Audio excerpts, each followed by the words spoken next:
سبيل الرشاد الموافق بفضله وكرمه من أحب من عباده إلى طريق السداد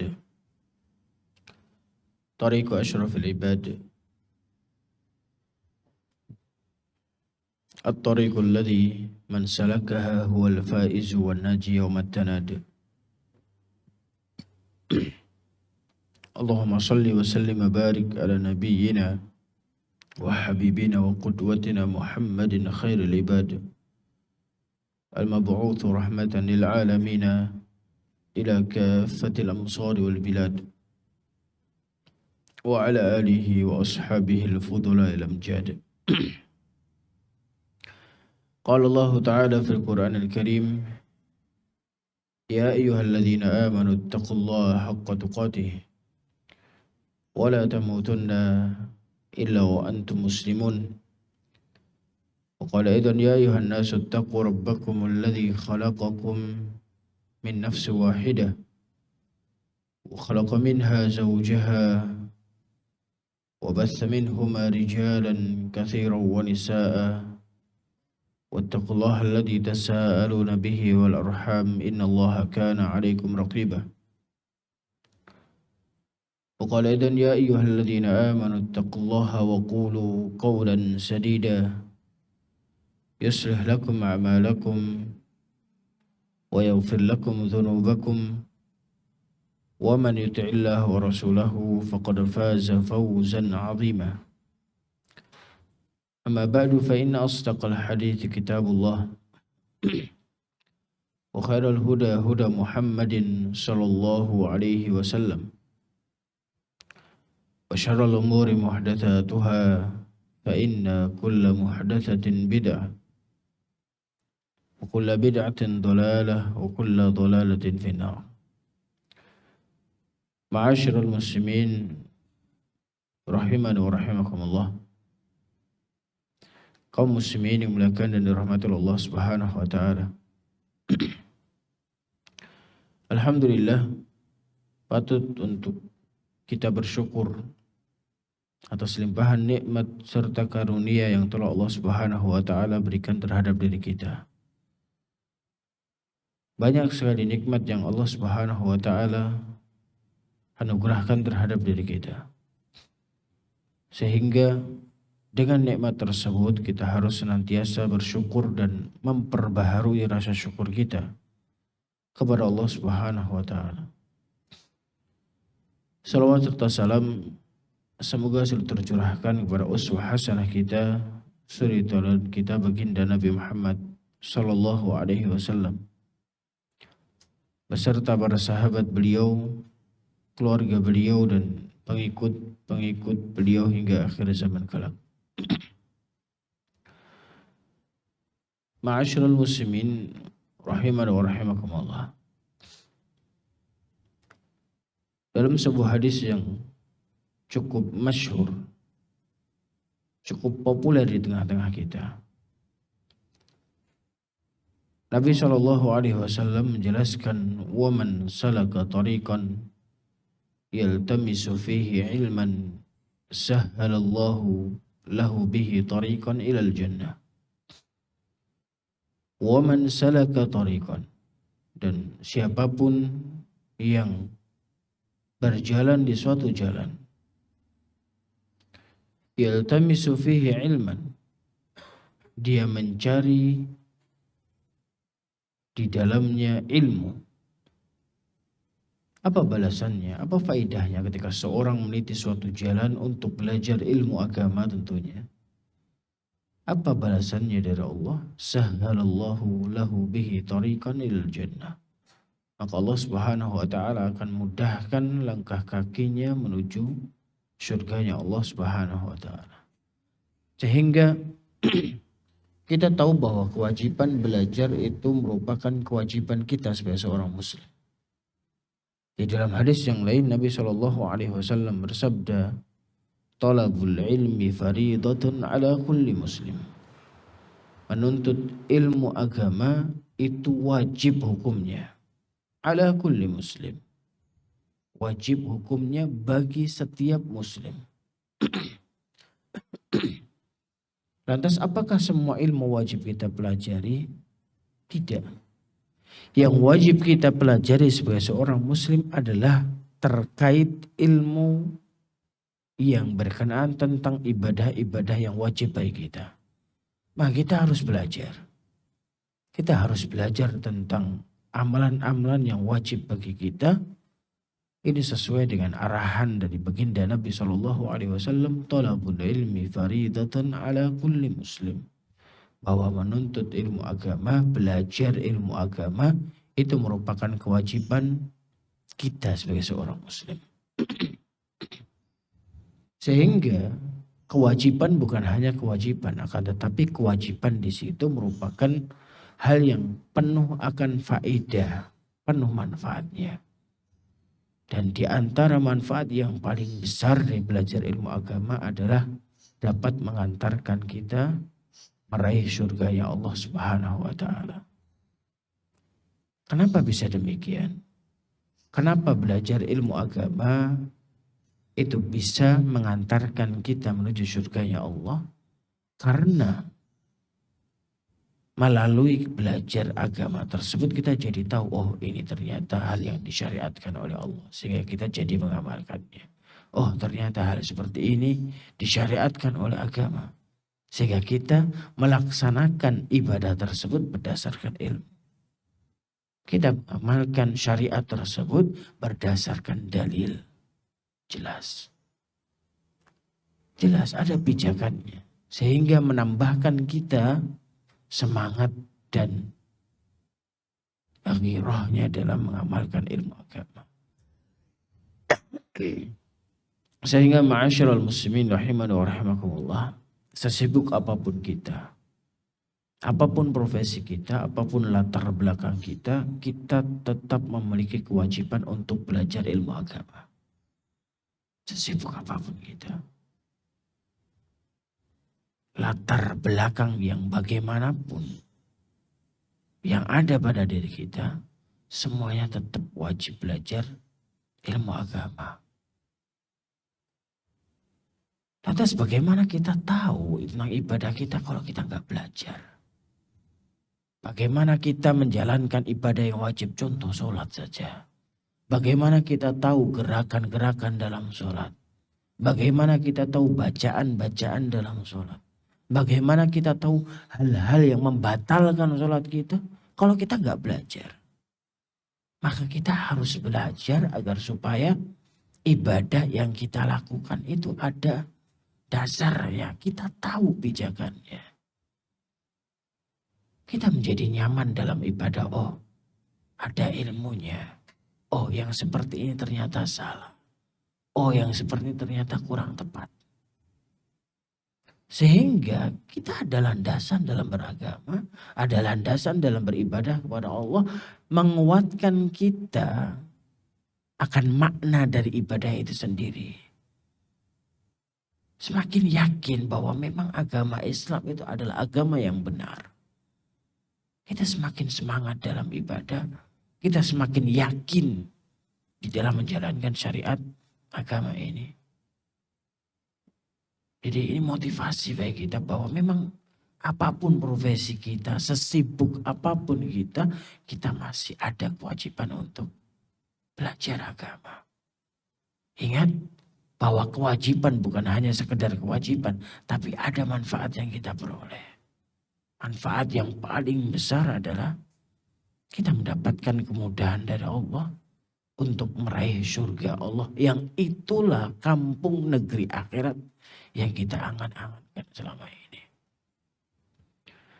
Ma'asyiral muslimin rahimani wa rahimakumullah. Kaum muslimin yang dimuliakan dan dirahmati Allah Subhanahu wa taala. Insyaallah pada sore hari ini kita akan lanjutkan kembali pembahasan kitab Arba'in Nawawiyah, 40 hadis yang dikumpulkan oleh Imam Nawawi rahimahullahu taala di dalam permasalahan agama. Insyaallah pada sore hari ini kita akan bahas hadis yang ke-8.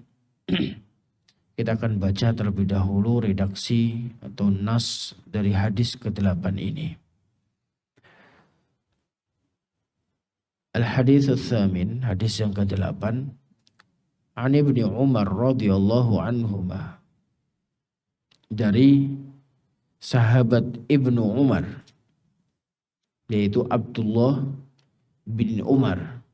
Abdullah putranya Umar bin Khattab. Oleh karena ketika kita mendoakan Ibnu Umar atau Abdullah bin Umar dengan ucapan radhiyallahu anhuma, bukan radhiyallahu anhu. Karena kalau kita ucapkan radhiyallahu anhu itu hanya untuk satu orang laki-laki. Ya, sahabatnya cuma dia saja yang Islam.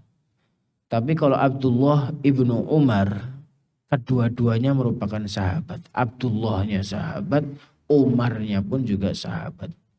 Makanya kalau kita mendoakan dengan ucapan radhiyallahu anhuma. Kalau laki-laki satu orang radhiyallahu anhu. Kalau sahabatnya perempuan, sahabiyah, maka kita doakan dengan radhiyallahu anha. Kalau banyak radhiyallahu anhum. Bagaimana kita tahu? Kita belajar di situ.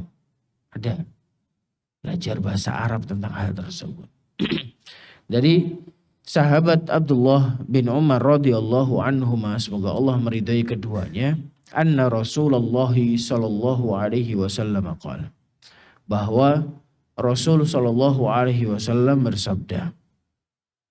Beliau mengatakan, umirtu an uqatilan nasa hatta yashhadu an la ilaha illallah wa anna Muhammadan Rasulullah wa yuqimus shalah wa yu'tuz zakah fa idza fa'alu dzalika asamu minni dima'ahum wa amwalahum illa bihaqqil Islam wa hisabuhum 'ala Allah ta'ala, rawahul Bukhari wa Muslim. Nabi sallallahu alaihi wasallam bersabda, umirtu, aku diperintahkan, an uqatilan nas, untuk memerangi manusia, hatta yashhadu an la ilaha illallah wa anna Muhammadan Rasulullah, hingga mereka bersaksi bahwa tidak ada sesembahan yang berhak disembah kecuali Allah Subhanahu wa taala, dan Muhammad adalah utusan Allah, Muhammad adalah Rasulullah. Wa yuqimus shalah, dan sampai mereka mengerjakan salat. Wa yu'tuz zakah, membayar zakat. Fa idza fa'alu dzalika, apabila mereka mengerjakan hal itu semua, asamu minni dima'ahum wa amwalahum illa bihaqqil Islam. Jika mereka telah melakukan hal itu semua, maka terjagalah darah-darah dan harta-harta mereka dariku. Maksudnya tidak diperangi. Ya, terjaga darah-darah mereka tidak diperangi. Wa amwalahum, dan harta-harta mereka tidak dirampas. Ya, karena dalam peperangan diperbolehkan ketika musuh itu kalah, maka harta mereka itu menjadi milik kaum muslimin. Atau dengan istilah lain, ghanimah. Ya. Dan harta di dalam Islam yang menjadi hak kaum muslimin ketika peperangan itu ada dua macam. Ada istilahnya ghanimah, ada istilahnya al-fai'. Ya. Al-ghanimah adalah harta yang diperoleh oleh kaum muslimin melalui peperangan. Adapun al-fai' adalah harta yang diperoleh oleh kaum muslimin tidak dengan peperangan. Maksudnya apa? Ya, diserang tanpa perlawanan, mereka sudah nyerah. Ya, jadi ada istilahnya ghanimah, ada istilahnya al-fai', ya, yaitu harta yang diperoleh oleh kaum muslimin tanpa ada perlawanan dari musuh. Adapun ghanimah melalui peperangan, ada perlawanan di sana. Ya, itu namanya ghanimah. Sehingga ketika mereka sudah bersyahadat, ketika mereka sudah bersaksi bahwa tiada sesembahan yang berhak disembah kecuali Allah dan Nabi Muhammad adalah utusan Allah, mereka menegakkan sholat, mereka membayar zakat, Maka apabila mereka melakukan itu semua, asamu minni dima'ahum wa amwalahum, maka terjagalah dariku harta-harta dan darah-darah mereka, illa bihaqqil Islam, ya, kecuali dengan hak Islam.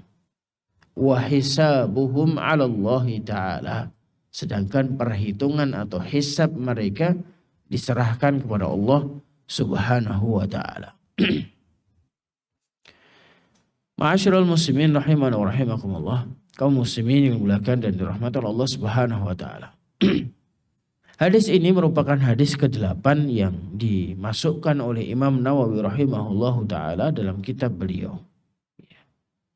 Jadi 40 hadis yang dipilih oleh Imam Nawawi itu bukan istilahnya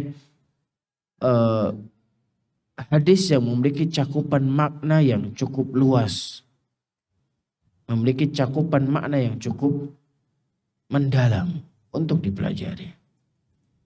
Yang pertama yang ingin disampaikan adalah tentang ucapan Nabi SAW, umirtu,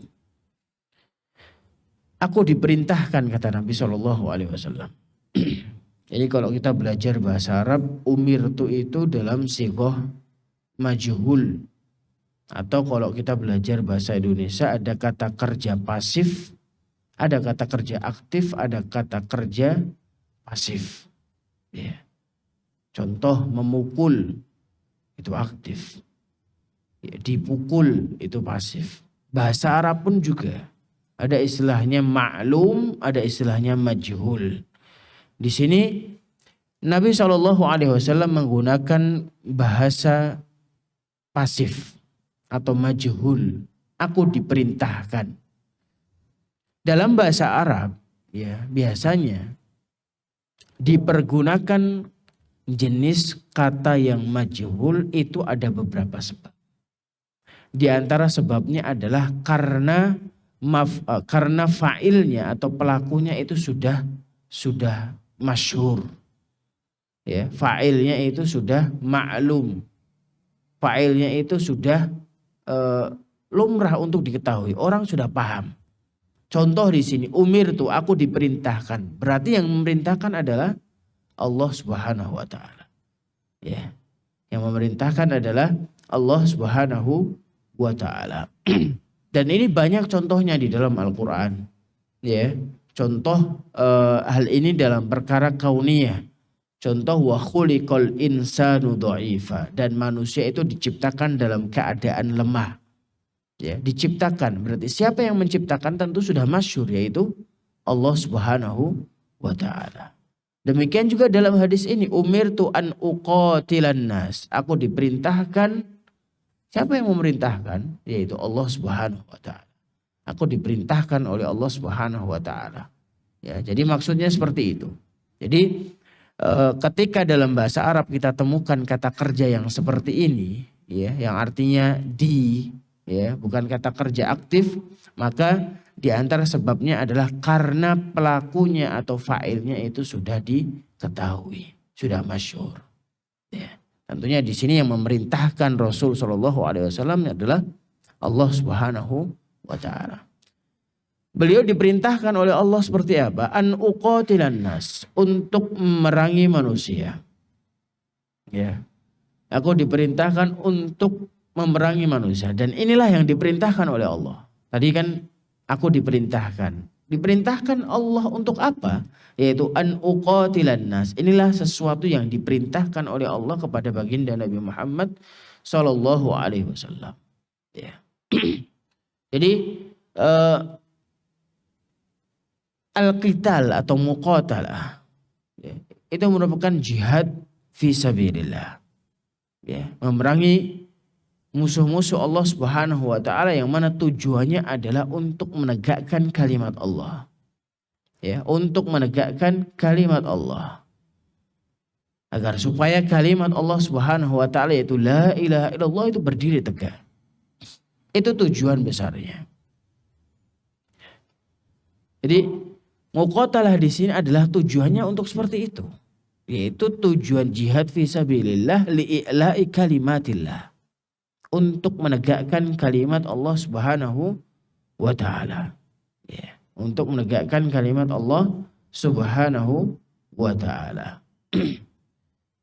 Sehingga inilah sesuatu yang diperintahkan oleh Allah kepada baginda Nabi Muhammad sallallahu alaihi wasallam, yaitu sesuatu yang diperintahkan oleh Allah kepada beliau. Ya. Hatta yashhadu an la ilaha illallah. Ada pengecualian. Rasul sallallahu alaihi wasallam itu tidak akan memerangi orang yang seperti apa? Yaitu hatta yashhadu an la ilaha illallah, yang pertama. Sampai mereka bersaksi bahwa tiada sesembahan yang berhak disembah kecuali Allah Subhanahu wa ta'ala. Dan inilah sebabnya Allah Subhanahu wa ta'ala perintahkan Nabi kita Nabi Muhammad sallallahu alaihi wasallam untuk memerangi. Apa sebabnya? Ya, sampai mereka bersyahadat, sampai mereka bersaksi bahwa tiada ilah yang berhak disembah kecuali Allah Subhanahu wa ta'ala. Ya. Sampai mereka bersaksi bahwa tiada sesembahan yang berhak disembah kecuali Allah Subhanahu wa ta'ala. Jadi inilah sebabnya kenapa Allah Subhanahu wa ta'ala memerintahkan Nabi Muhammad sallallahu alaihi wasallam untuk memerangi orang-orang yang tidak bersyahadat, tidak bersaksi bahwa tiada ilah yang berhak disembah kecuali Allah Subhanahu wa ta'ala. Kemudian berkaitan tentang syahadat. Apa itu sih syahadat? Apa sih itu persaksian? Ya. Jadi syahadat itu harus lisan mereka mengucapkan dan hati mereka meyakini. Ya. Lisan mereka mengucapkan dan hati mereka juga meyakini. Oleh karenanya orang yang bersyahadat itu akan diterima oleh Allah apabila antara lisan dan hati mereka itu sejalan. Lisan mereka mengucapkan dan hati mereka meyakini. Oleh karenanya Allah nggak terima syahadatnya seseorang, ya, syahadatnya seseorang yang hanya sekedar di lisan saja. Mungkin dia ada tujuan, mungkin karena ingin menikahi seseorang dan mempersyaratkan harus masuk Islam terlebih dahulu. Dia hanya sekedar syahadat tapi hatinya tidak meyakini. Maka hal seperti ini tidak diterima oleh Allah. Tapi ini berkaitan tentang hak Allah. Namun apabila kita sebagai seorang manusia, sama-sama makhluk ciptaan Allah, maka yang kita hukumi itu hanya lisan saja. Adapun hati itu kita serahkan kepada Allah. Jadi beda antara kita berbicara tentang hak Allah, ya, dan berbicara tentang kita sebagai seorang makhluk Allah. Saya ulangi lagi, bahwa ketika kita berbicara tentang hak Allah, bahwa Allah itu tidak akan menerima syahadat seseorang kecuali lisan dan hatinya sama. Lisannya mengucapkan, hatinya meyakini. Akan tapi kita nggak boleh. Ya, yang kita hukumi adalah lisan saja. Adapun hati itu kita serahkan kepada Allah. Itu bedanya. Oleh karenanya yang menguatkan tentang hal ini adalah kisah salah seorang sahabat Usama bin Zaid radhiyallahu anhu. Ya. Ketika itu sedang berjihad fisabilillah, berperang. Ada musuh yang ketika ditekan dan dalam kondisi terjepit, dia akan dibunuh oleh sahabat tersebut. Akhirnya dia mengucapin apa? La ilaha. Asyhadu an la ilaha illallah. Ya. Orang yang kadang maksudnya secara kasat mata saja itu bisa ditebak bahwa orang tersebut itu ngucapin syahadat agar supaya apa? Agar supaya selamat. Ya, gak pasti apakah hatinya akan apa? Akan sama dengan apa yang dia ucapkan. Tapi Nabi SAW tidak seperti itu. Nabi SAW sampai memarahi sahabat tersebut. Kenapa sampai dibunuh? Padahal dia sudah ngucapin syahadat. Sahabat tersebut beralasan bahwa dia ngucapin syahadat itu karena takut dibunuh ya Rasul. Tapi Rasul tidak benarkan. Sehingga maksudnya adalah bahwa ketika kita berbicara tentang manusia, sesama manusia, maka yang kita hukumi adalah lisannya saja. Karena kita nggak tahu isi hati seseorang. Ya, karena kita nggak tahu isi hati seseorang. Yang kita hukumi adalah yang nampak di diri kita. Ya kalau ada saudara, ada seseorang yang ngucapin syahadat, ya kita terima bahwa dia masuk Islam. Kita terima dia sebagai saudara kita. Tapi kalau ada indikasi bahwa dia hanya sekedar mungkin kamuflase atau yang lain sebagainya, tentunya kita awasi. Ya. Tetap kita terima dia sebagai sahabat kita. Tetap kita terima sebagai saudara kita. Tapi kalau ada indikasi lain kita awasi. Ya. Tapi secara umum kaidahnya seperti itu.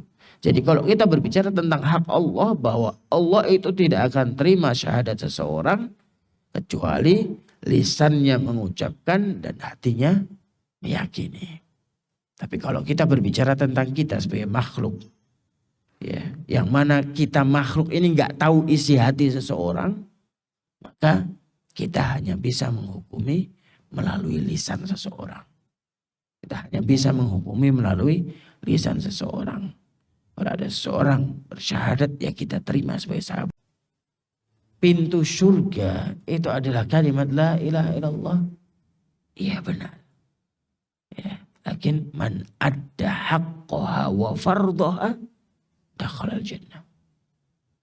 Itu orang yang mengucapkan kalimat syahadat, orang yang menunaikan haknya, orang yang menunaikan kewajibannya, maka dialah masuk surga. Sehingga kalimat la ilaha illallah itu ada konsekuensinya. Ada konsekuensinya. Itulah yang membedakan orang itu di akhir hayatnya bisa mengucapkan la ilaha illallah atau tidak.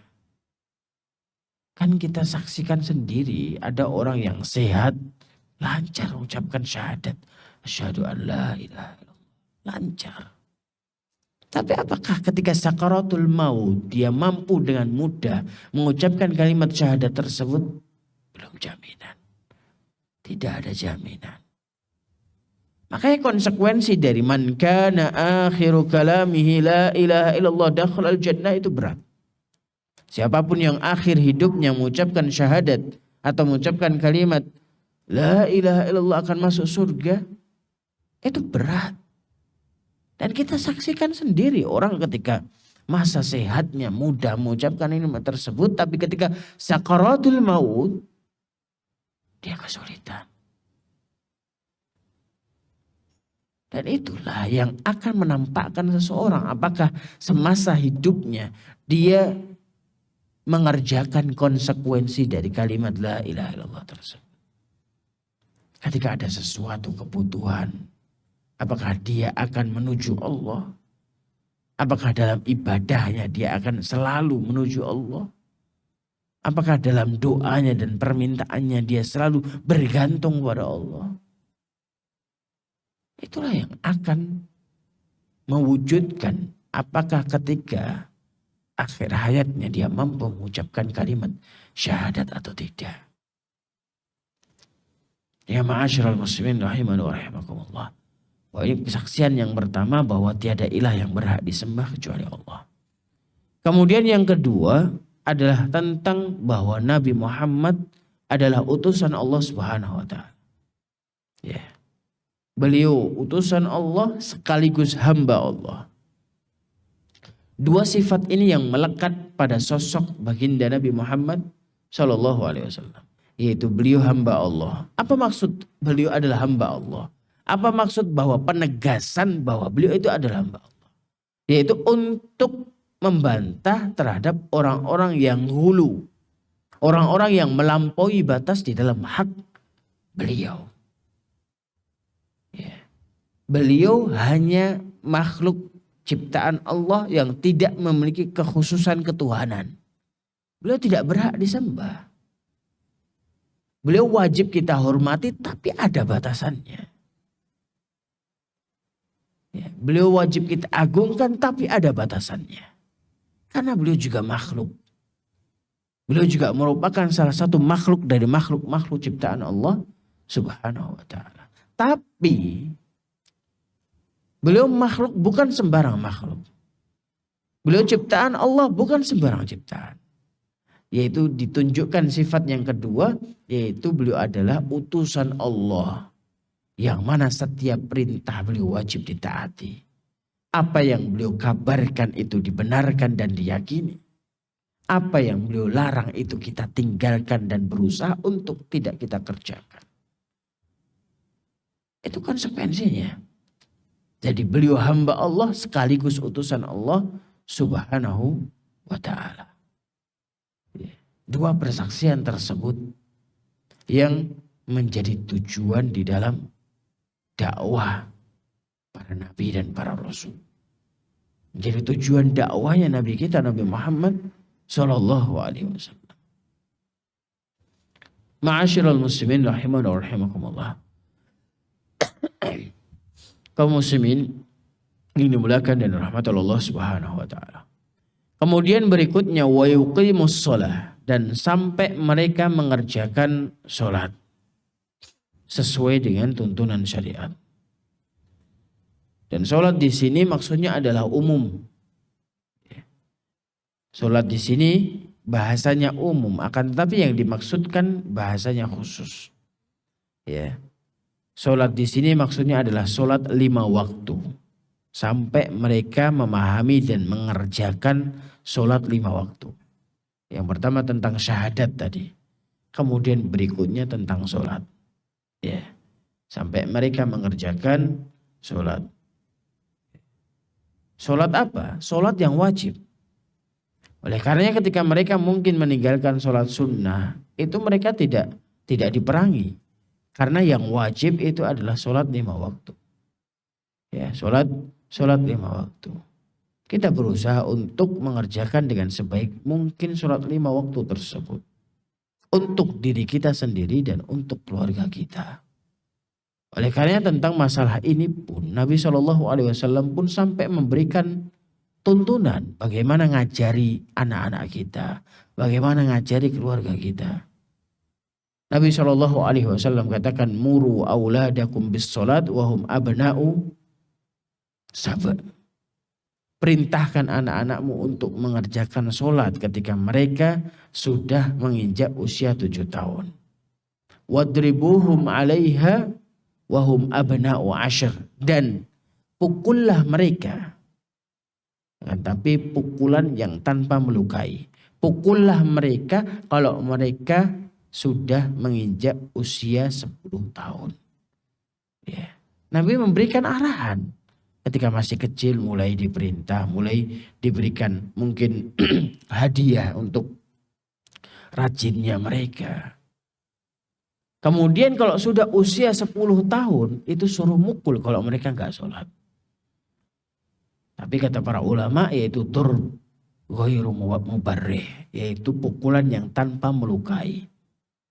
Pukulan untuk mendidik. Dan bahkan pukulan pun kadang itu dibutuhkan. Bukan berarti ya fisik itu segalanya dijauhi, tidak. Ya. Jadi tentang hukuman fisik, iya benar itu sebaik mungkin dihindari. Tapi bukan dihindari secara mutlak. Karena Nabi Muhammad SAW pun memakai cara ini untuk mendidik.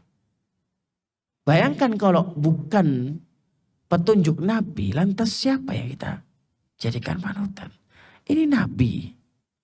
Dan beliau menggunakan fisik, hukuman fisik. Tapi dalam catatan hukuman fisik yang tanpa melukai. Catatannya. Ya. Sehingga ini menjadi hal yang menjadi patokan kita bahwa memang hukuman fisik itu bukan sesuatu yang harus dihindari sejauh mungkin. Tapi kita harus tahu koridornya bahwa hukuman fisik itu kadang dibutuhkan, tapi tentu ada syaratnya. Yaitu apa? Hukuman yang tanpa melukai, hukuman yang tujuannya untuk mendidik mereka. Rasul SAW memakai hukuman ini, yaitu wadribuhum 'alaiha wahum abna'u 'ashr. Pukullah mereka ketika mereka sudah menginjak usia 10 tahun. Beliau gunakan cara seperti ini. Ya. Beliau pergunakan cara seperti ini. Ya. Dan ini untuk menunjukkan bahwa memang perkara sholat adalah perkara yang besar. Perkara besar. Ya, makanya beliau sampaikan di sini wa yuqimus sholat, dan sampai mereka mengerjakan sholat. Ya, sampai mereka mengerjakan sholat. Tentunya sholat di sini adalah yang sholat wajib, sholat 5 waktu.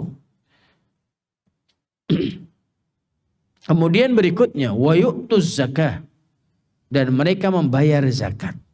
Yaitu membayar zakat untuk orang-orang yang berhak. Ya, untuk orang-orang yang berhak. Zakat di sini adalah zakat yang merupakan zakat wajib. Ya, berupa dari harta orang yang sudah mencapai nisabnya dan sudah melalui 1 haul, 1 tahun, pada harta-harta yang wajib untuk dizakati. Tidak semua harta itu wajib dizakati. Akan tetapi ada beberapa kriteria harta yang wajib dizakati. Dan ada syaratnya. Ya. Sehingga perkara zakat ini pun juga menjadi solusi sebenarnya. Dan solusi dari banyaknya problematika dan permasalahan yang ada di kaum muslimin. Permasalahan tentang kemiskinan, permasalahan tentang ekonomi. Ini sebenarnya dapat dipecahkan dan dapat diselesaikan dengan permasalahan zakat ini. Kalau dikerjakan dengan sebaiknya. Kalau dikerjakan dan dilakukan dengan sesuai tuntunan Nabi SAW. Ya. Sehingga syariat ini sebenarnya merupakan solusi dari sebagai permasalahan. Dari berbagai problematika yang ada di kita. Contohnya zakat ini saja.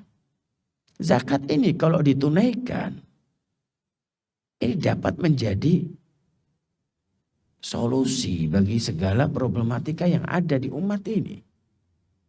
Ya, orang yang miskin itu tidak merasa bahwa mereka ada orang lain yang dapat membantu mereka. Orang yang kaya pun tidak merasa bahwa mereka, harta yang mereka punya itu ada hak orang lain yang harus ditunaikan. Bukan berarti bahwa ini harta saya, ini saya yang nyari. Tapi tentunya di situ ada hak orang lain yang harus ditunaikan. Itulah tuntunan dari agama kita, tuntunan dari syariat kita seperti itu. Dan syariat kita mengajarkan tentang hal itu semua. Syariat kita mengajarkan hal itu semuanya. Ya.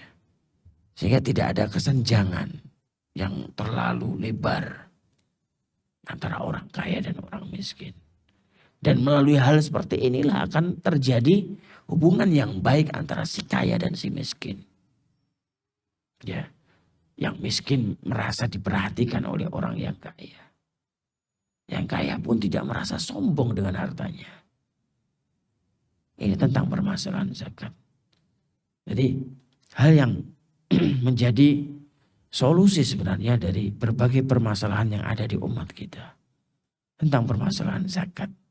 Dan tentunya bahwa zakat yang benar adalah zakat yang sesuai dengan tuntunan Nabi kita Nabi Muhammad SAW. Bukan berarti zakat yang diada-adakan, zakat yang mungkin sebenarnya tidak disyariatkan namun menjadi diwajibkan. Tidak. Ada tuntunannya zakat. Mana yang harus dizakati. Mana yang harus dikeluarkan untuk zakatnya. Tentunya dengan tuntunan baginda Nabi Muhammad SAW.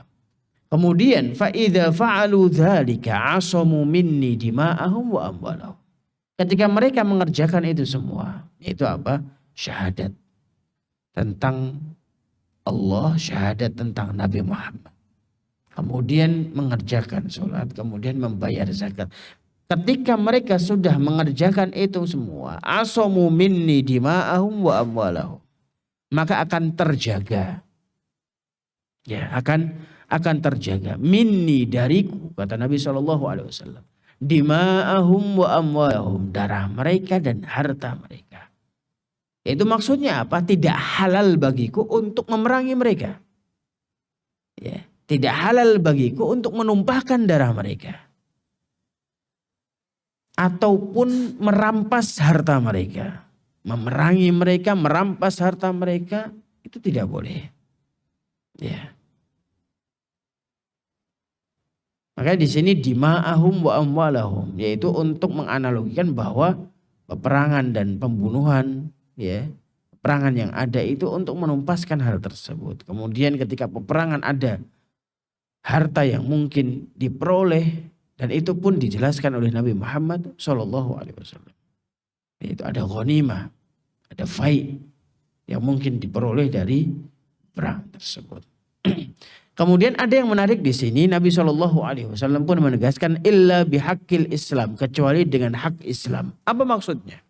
Apakah boleh menumpahkan darah seorang di dalam Islam? Ya, pada asalnya tidak boleh. Ya, makanya di awal Nabi SAW mengucapkan fa idza fa'alu dzalika asamu minni dima'ahum wa amwalahum. Ketika mereka sudah melakukan itu semua, mereka terjaga darahnya, hartanya, illa bihaqqil Islam. Ada yang menarik di sini. Nabi SAW ucapkan illa bihaqqil Islam, kecuali dengan hak keislaman. Apa maksudnya? Maksudnya adalah ada beberapa keadaan yang memperbolehkan seseorang itu ditumpahkan darahnya. Ada beberapa keadaan yang mana seseorang itu boleh dibunuh. Maksudnya seperti itu. Walaupun dia Islam. Ya. Walaupun dia sholat, walaupun dia membayar zakat, walaupun dia syahadat. Namun ada beberapa keadaan yang mana Islam memperbolehkan untuk seseorang membunuh seseorang. Yaitu apa? Yaitu diperbolehkan, contohnya adalah as-sayyibuz zani. Yaitu seorang yang sudah menikah tapi dia berzina. Itu kan apa? Hukumannya apa? Hukumannya dirajam. Kan itu kan sama, membunuh seseorang. Tapi ada alasan yang dibenarkan. Ya, ada alasan yang dibenarkan. Tapi bukan berarti hal ini semua orang boleh melakukan, enggak. Ya. Yang boleh melakukan ini semua adalah pemimpin. Ya. Walaupun ada hukumnya seorang yang sudah menikah dan dia berzina, itu hukumannya kan dirajam. Rajam kan dibunuh. Tapi apakah setiap masyarakat boleh melakukan itu semua? Enggak boleh. Kalau masyarakat boleh melakukan itu semua akan terjadi kekacauan. Contoh lain, ya, bahwa orang yang mencuri dipotong tangannya. Apakah setiap yang kita tahu seseorang mencuri kita boleh motong tangan seseorang? Enggak boleh. Kalau hal seperti itu terjadi akan timbul kekacauan. Yang boleh memotong tangan, yang boleh merajam seseorang itu adalah hakim. Itu adalah pemimpin kaum muslimin yang sudah memutuskan. Ya. Adapun individu seseorang itu tidak berhak untuk melakukan hal itu semua. Walaupun kita tahu hukumnya bahwa seorang yang sudah menikah kemudian dia berzina, hukumnya apa? Kalau sudah sampai perkara tersebut diangkat di pengadilan. Dan tentunya pengadilan Islam. Dan diputuskan dia dirajam, maka dirajam. Tapi kalau belum sampai ke mahkamah, belum sampai ke pengadilan, tidak sampai seperti itu. Sehingga walaupun kita tahu bahwa Islam itu ada syariat seperti itu. Tapi tidak boleh individu seseorang itu mempraktekkan, oh ini hukum Islam harus saya praktekkan. Tidak. Oh ini ajaran Islam bahwa seseorang yang mencuri harus potong tangan. Kita potong tangan itu dia. Enggak. Semua itu, had itu yang boleh melakukan adalah pemimpin kaum muslimin. Yang boleh melakukan adalah hakim kaum muslimin. Tidak berhak individu per individu untuk menegakkan hukum ini. Karena akan timbul kekacauan.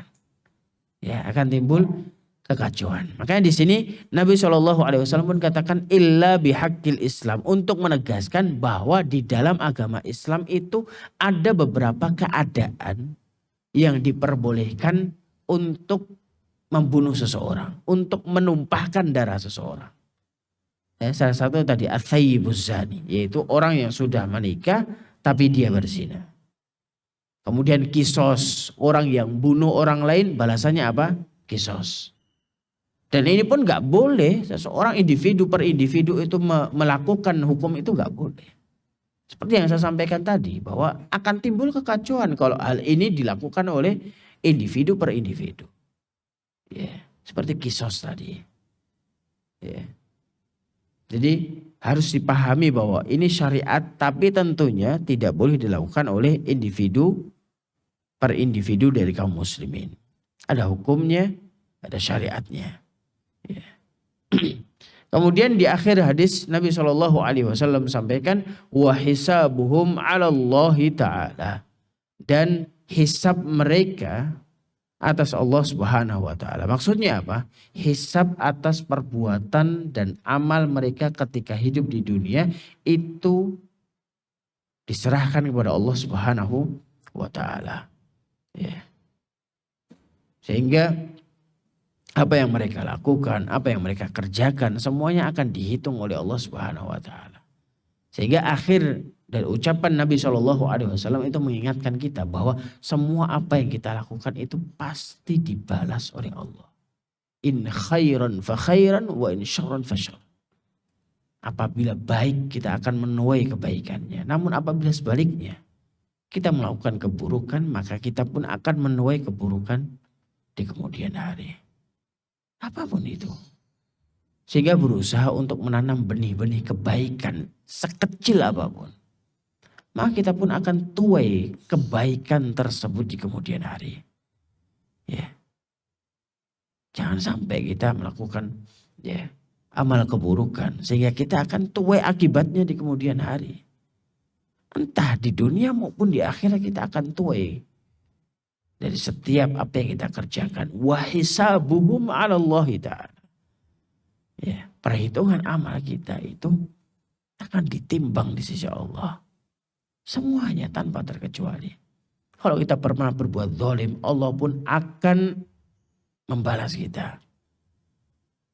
Kalau kita berbuat zalim kepada Allah, mungkin kita cukup istighfar. Tapi kalau kita berbuat zalim kepada orang, maka kita harus meminta kerelaan kepada orang tersebut. Sehingga Nabi SAW pun pernah sampaikan bahwa orang yang muflis, orang yang rugi itu orang yang seperti apa? Orang yang rugi adalah orang yang nanti di hari kiamat dia punya pahala sholat, dia punya pahala zakat, dia punya pahala puasa. Namun dia juga punya dosa menzalimi orang lain, mukul orang lain, menumpahkan kehormatan orang lain, mencela orang lain. Sehingga dari perbuatan zalim tadi akan mengikis kebaikan-kebaikan dan pahala-pahala yang dia bawa. Sehingga gak tersisa apapun. Ya. Sehingga orang yang mungkin rajin sholatnya, mungkin rajin puasa, rajin zakatnya, rajin sedekahnya, banyak pahalanya. Tapi di samping itu dia juga sering berbuat zalim. Apakah dia gak takut nanti ketika di akhirat pahala yang sudah lama dia kumpulkan namun terkikis karena kezaliman yang dia lakukan. Hingga kalau seandainya pahalanya dia habis, gantian dosa orang yang dia zalim itu dilemparkan kepada orang tersebut. Sehingga berat konsekuensinya dari perbuatan zalim. Semuanya akan dihisab, semuanya akan ditimbang keadilan bagi Allah. Bahkan saking adilnya Allah Subhanahu wa taala, hewan saja itu akan diadili oleh Allah ketika di hari kiamat. Ya, saking maha adilnya Allah. Kelak di hari kiamat, domba yang ketika di dunianya dia punya tanduk dan tanduknya untuk menanduk domba yang tidak punya tanduk. Nanti ketika di akhirat domba yang ditanduk tadi akan diberikan tanduk oleh Allah dan akhirnya untuk menanduk apa? Hewan yang ketika di dunia menanduknya. Ketika sudah dibalas adil, kalau hewan itu nggak ada surga dan neraka, mereka dijadikan debu oleh Allah, mereka jadikan tanah oleh Allah Subhanahu wa taala. Itulah maha adilnya Allah sampai seperti itu. Apalagi kita manusia. Yang mana kita ada tempat kembali, ada kampung bagi kita di akhir. Sehingga ini merupakan refleksi bagi kita bahwa hisabuhum 'ala Allah Itu sangat berat. Bahwa semua yang kita lakukan itu pasti akan ditimbang oleh Allah. Kalau kita memberikan kebaikan, kita pun akan tuai kebaikan. Namun apabila sebaliknya, kalau kita yang masih diberikan kesempatan, mungkin selama ini kita melakukan kezaliman kepada orang lain, masih ada kesempatan untuk minta maaf. Masih ada kesempatan untuk istighfar, masih ada kesempatan untuk bertobat kepada Allah Subhanahu wa taala. Sehingga ma'asyiral muslimin rahimani wa rahimakumullah, inilah hadis ke-8 yang disampaikan oleh baginda Nabi Muhammad SAW. Ini sebagai pengingat bagi kita semua bahwa memang ada kewajiban-kewajiban dalam beragama yang harus kita pahami, yang harus kita lakukan. Dan di akhir hadis Nabi SAW mengingatkan kita bahwa semua apa yang kita lakukan itu pasti akan ditimbang, semuanya akan dihisab oleh Allah Subhanahu wa taala. Ini mungkin yang dapat kita bahas, yang dapat kita sampaikan pada pertemuan sore yang selalu dimulakan dan diberkahi Allah Subhanahu wa taala ini. Kurang lebihnya mohon maaf. Barakallahu fikum wa sallallahu wasallam ala Muhammad. Kita tutup dengan doa kafaratul majelis.